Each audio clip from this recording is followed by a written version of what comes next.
metšhene e tsamaisang dikgwerekgwere e kwahetswe ke metsi mme ha e sa kgona ho sebetsa le ha fela maemo a sompefale masepala wa lehae wa Lekwatemane o beile maemo leihlo o tletse suwa mo go yone jaanong ga e kgone go ka bereka jaaka metla e tlhone e dira go ka tsa suwa go tswa ko lekeišene e tle mo ga e tswa mo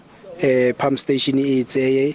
ise go tshwanetse go ya teng ba sebetsang mmogo le masepala ho thusa ba re ba etsa diteko tsa metsi letsatsi le letsatsi ho netefatsa hore ha a silafala. It will be safe for them to drink. We won't let any water that's not be safe through to the pumps and through the water station. So the residents can be very assured that we do everything in our power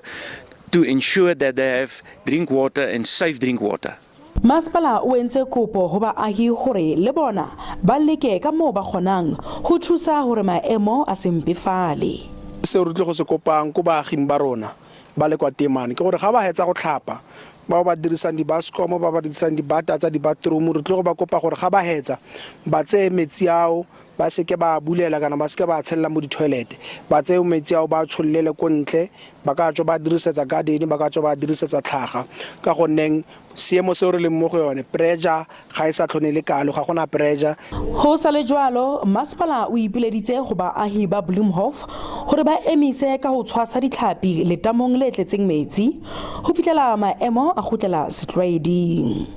Selwane Gagau, SABC News, Bloemhof.